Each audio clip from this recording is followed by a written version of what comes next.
Every time my kids make a pass, there's two things I always do without fail. I love you. Love you too. No matter what happens, I'm proud of you, son. You'll usually see me bow my head, remove my hat, and say a little prayer before the kids leave the starting line. And I continue to pray until the car leaves. The other thing I do is I always make sure I tell the boys I love them, as it may be the last thing they ever hear me say.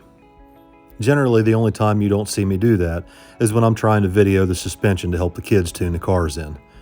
Regardless, I always say a prayer in my head. And last weekend, I think the kids finally realized why I do that. I guess that's just a dad being a dad.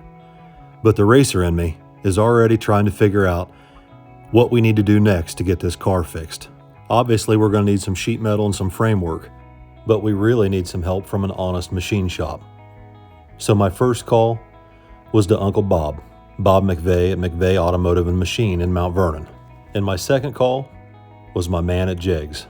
When I called Terry on the phone, I told him what I needed, and he said, "Well, that's funny. I already pulled those parts 15 minutes ago for you." He had seen pictures of the car wrecked on Facebook already, and he only had one question. He asked if we could wait until Wednesday to pick the stuff up, because that's his next day back at work. I assured Terry that's not a problem, because I've got plenty of work to keep me busy between now and then. So the first thing I tackled Tuesday was getting these alcohol drums unloaded off my dually so we can use it to haul Billy's engine up to Bob's. Once we had that task taken care of, we set Billy's engine down on an engine cradle, and I had Billy go ahead and pull the intake manifold and at least one valve cover off. Now this engine's had oil pressure problems from the first day Billy started it, and I have been adamant that this engine needs oil restrictors to restrict the amount of oil going to the top of the engine. When Billy first got this engine, it had a 7-quart pan, and the oil pump would suck the pan dry to the point where even if the engine was just idling up the street, if you turned or touched the brake pedal, the oil pump would lose prime. Pan to pickup clearance was checked, and everything checked out fine. However, after only 15 miles and not a single pass down the track, the main and rod bearings had to be replaced, and the engine builder replaced the 7-quart pan with a 12-quart pan. And when asked about oil restrictors, the engine builder refused. The oil pressure problems continued, I believe, because both cylinder heads have to drain all their oil back to this one single oil return hole, which is above the camshaft. There are only 4 of these total in the lifter valley, and they are not only oil return holes, but crankcase ventilation holes as well, meaning that crankcase pressure is trying to come up through the holes while the oil is trying to drain back down. All of these problems have led us to yet another set of main and rod bearings being destroyed in this engine with less than 15 passes. Now this is the first time I've ever had my eyes inside this engine, and I don't feel like it takes a rocket scientist to figure out the problem. We've tried our best to be patient and do as the engine builder asked us to do, but after the piece of Mallory came out of the crankshaft, penetrated the oil pan, and caused the car to crash into the wall down in Missouri, and after being lied to about who balanced the crankshaft, enough is enough. Bob and Mike Henson from Oklahoma have both offered to help, so we're going to do what we've always done, lean on our friends for help and fix it ourselves. And we certainly appreciate Bob's help because he's extremely busy up there in the machine shop. Plus, he's slammed in the other side of the shop too. They work on motorhomes and dump trucks, cars, you name it. They work on it up there. But Bob has always taken the time to help us when we need it. We explained to Bob the problems that we've had with the engine and our fears about the crankshaft. Since the Mallory slug wasn't centered in the counterweight, the crankshaft may not be any good anymore. At least not with a steel connecting rod at the horsepower that we're making. And we'll get into all that later on, maybe this week as we tear this engine apart. But tonight we need to get back to the shop and jockey the race cars around. We need to move the Nova out, back it into the shop with the nose facing out, and then put the S10 in on the lift so we can put the transmission back in it, replace the engine mounts, and install a mid-plate between the frame rails. We plan on working on that tomorrow, as well as going into Jegs and picking up the sheet metal for the Nova. And I almost forgot. Wednesday morning, I needed to take the Suburban down to Bowman Goodyear to have a tire looked at. Morning, Bill. How we doing, mate? Not too bad. I appreciate you working me in, dude. On our way to Missouri, the Suburban developed a slow leak in the right rear tire. But it turns out a tire wasn't the only thing leaking. The heater control valve burst as I pulled in the parking lot. So you got where your 4 hoses connect, and then this valve controls where it shuts everything off to change from heat to cool. Yeah, plastic, but you know, like I said, it's fortunate it happened close by. It pumped a bunch of antifreeze out. Since we're all so busy working on race cars and my brother's working on stuff at his house, I decided I was just going to have Chris fix it right there at Bowman Goodyear. So I called Uncle Bucko to come pick me up. How long did it take you to clean the cab out so I can ride in here? Jeremy brought me back to the shop and we put the S10 up on the lift, and I explained to him I needed his help to get this mid-plate installed today. And he wasn't exactly thrilled with the design and engineering of this thing. How are you supposed to hold an engine together with that? Looks like something I pulled off a wheel horse from 1965. Jeremy's always a little rough and grumble, but he's been more so lately. We'll get to the reasons behind that later in this video. But let's just say he was busy today and didn't have time at this point to stop what he's doing and work on race car stuff. Just tear shit up faster than I can fix it. So Jeremy heads back to his house to work on his own project for a little while as the UPS truck pulls up with a special delivery, something that we've been waiting for quite a while. Guys, I know you've been waiting a long time for Billy to get these back in, and they are back. Street Racing Channel plates, streetracingchannel.com. By this time, it's about 11 o'clock, and when Billy rolled up in his pickup, I asked him if he'd had anything for lunch yet, and he hadn't. Well, I'm a little hungry myself. So we hopped in the Malibu, and I told him we can go down and get something to eat while we're waiting on the Suburban to get done. Then after lunch, we'll go pick up the Suburban at Bowman Goodyear, and then I can head to Jegg's to pick up parts, and Billy can go back to the shop.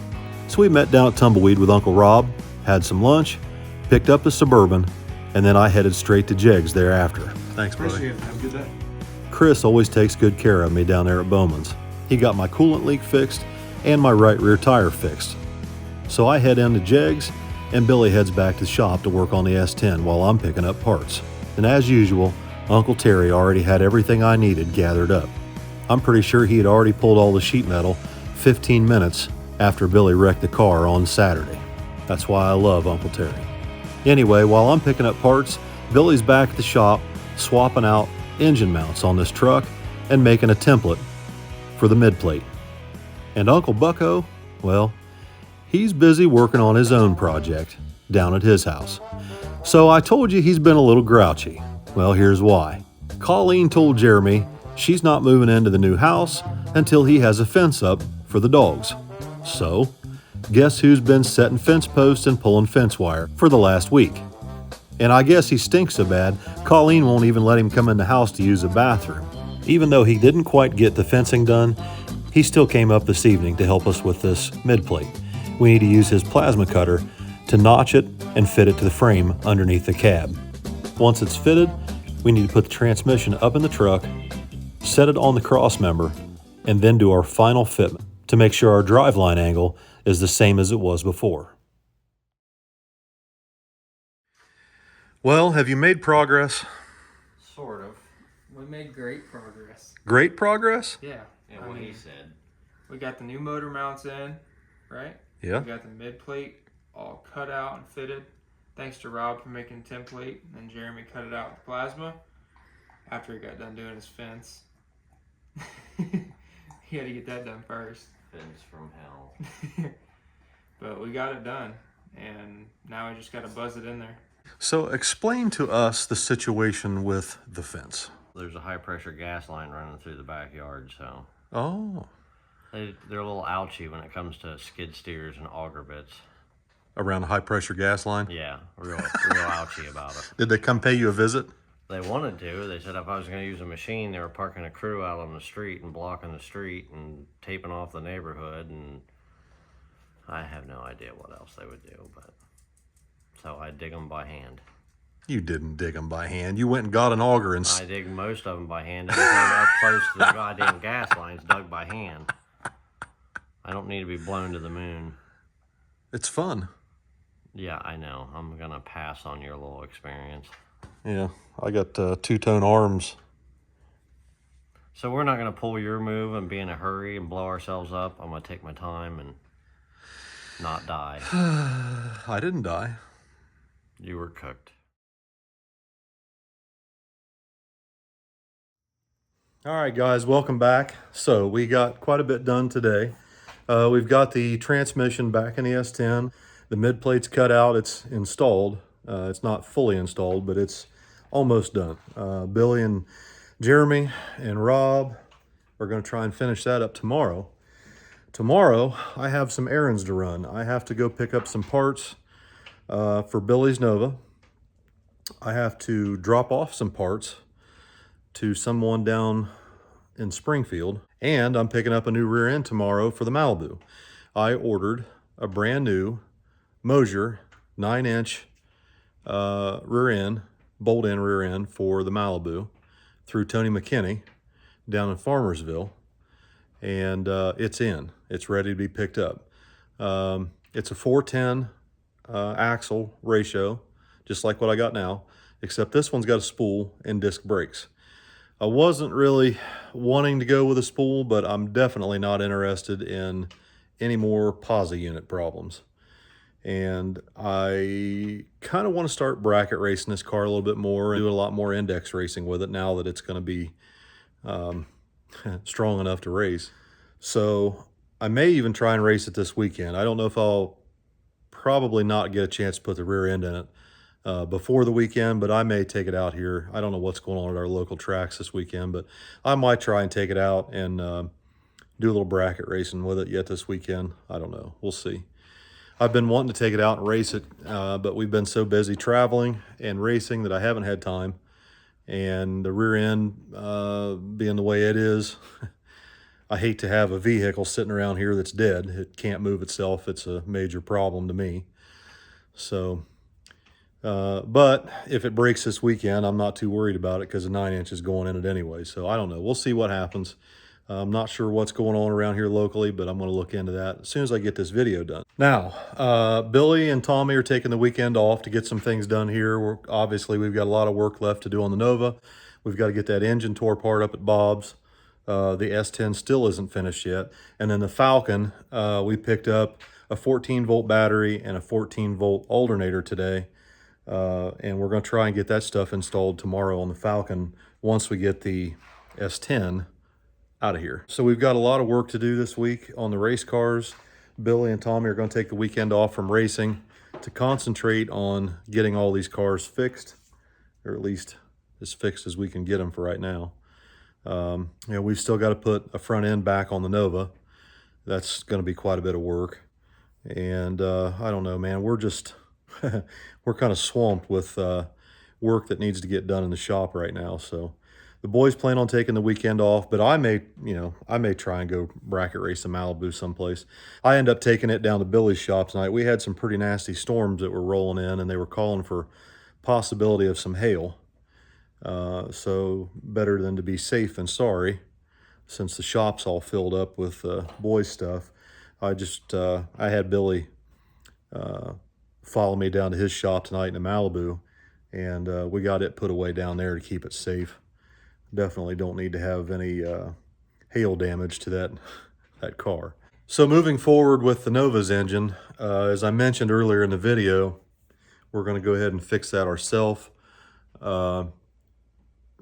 Big thank you to Uncle Bob up at McVeigh's Automotive and Machine in Mount Vernon, who offered to help us with it. And also Mr. Henson out in Oklahoma, who called Billy up, I think it was a night or two ago, and talked to him at length. He's built a number of those engines. Some very prominent racers in street racing and no prep racing that have been on television shows, the whole thing. I'm not going to mention names, but very prominent racers who everybody would know if I mentioned their name, that have ran combinations like this and that he has built for them. And he agreed that the engine absolutely needs to have oil restrictors in it. And I don't know whether we're going to switch it to aluminum rods right now or not. Mr. Henson says he's run that combination with that exact same steel rod and didn't have any problems. So I know that the last time we took the car up there to the engine builder, they put new main and rod bearings in it, but I'm fairly certain that it has torque to yield rod bolts in it. And judging by what I've discussed with Billy, I don't think the rod bolts were replaced when they put new rod bearings in it the other day. So we're going to look into that. I think those rod bolts may need to be replaced. So we're going to look into that. We're going to completely tear that engine down and check it. That engine sounded really good. It obviously ran pretty good. It really ran pretty good despite the fact that it was eating itself up. It ran really good. I think the engine's fine with the exception of the balancing of the crankshaft and the rotating assembly. And of course, you know, the oiling system has some problems. I talked to Cale up at Melling, and they are on board to help us with a new oil pump and whatever we need. God bless Cale up at Melling, because he's been awfully good to us. So we've got some people that are willing to help us to get it back together and make sure it's right. So it's going to be fine. I don't wish any ill will on the people that built the engine. I think they had the best of intentions. And I think that they were looking to use Billy, of course, as a platform to draw attention to their business and help their business. And that was definitely happening up until the point where we couldn't keep rod and main bearings in it. And, you know, we were going along with what they wanted us to do, despite the fact that, you know, I felt that we were going the wrong direction when they put a 12-quart pan underneath this car. I don't think it needed to have a 12-quart pan. It just needed to have the oil restricted to the top end of the engine. But we did what they asked us to do. And, you know, I don't know any way to sugarcoat the idea of, you know, no matter who balanced that crank, for one, it was not Callie's. It's a Callie's crank, and they told Billy that Callie's balanced it, and that is absolutely not true. And they haven't told us who balanced it, and it doesn't matter. You can't go back and you can't make this right now, because for one, I don't think they could afford to make it right. I mean, I picked up $2,400 worth of front end parts today, sheet metal at Jegs, and I've got $500 or $600 worth of parts I need to pick up tomorrow at Restoration World, and that doesn't even account for any labor for fitment, shimming, and reconstructing the bracketry and everything in the front end of this car that Jeremy did to mount the bumper, because the front frame horns have been cut off this car. So we had to custom make all of that. The radiator was smashed, the fuel cell's smashed, there's some fittings that were broken. Probably be around $7,500 to fix that car, and that doesn't even take into account the fact that Billy had a really good chance of winning that race down there, and we drove 1,400 miles there and back. It really just knocked the wind out of us. The event got rained out Saturday regardless, and Tommy did make it to second round. He got beat second round, but it got rained out right after that. But the crash with the Nova just knocked the wind out of our sails. We weren't really interested in pushing the Falcon real hard on radials for the first time we've ever been on radials, and we were racing in the heat. We just didn't have it in us to start pushing the envelope with the Falcon, and the Falcon wasn't running right anyway, so it is what it is. It's just a bad weekend. You know, there's going to be ups and downs in any racing program, you're going to have good weekends, you're going to have excellent weekends, you're going to have not so good weekends, and you're going to have terrible weekends. And I can't say that it was a terrible weekend because the people that showed up down there made it worth the trip. I'd go back there in a heartbeat just for the people. Even if we didn't win a single round, I would go back to Ozark Raceway Park and we would put on a show as best we can for those people down there. They were so nice to us. Just incredible. So no complaints there, but obviously Billy's car should have had a diaper on it. The truck should have a diaper on it. The truck has had a diaper on it on and off. But I picked up 3 brand new diapers today at Jegs. The Falcon, the truck, and the Nova. All of them will have diapers on them from now on. I'm going to make sure of it. So that's it for tonight, guys. I will talk to everybody probably Saturday. We'll see how things go. I've got to make a big trip down to Springfield, Ohio tomorrow, and Dayton. Pick up parts and drop parts off. And we're going to bring a rear end back for the Malibu. And I'll see what's going on this weekend locally. Maybe I'll get into some action here with it. See you guys. Thank you for watching.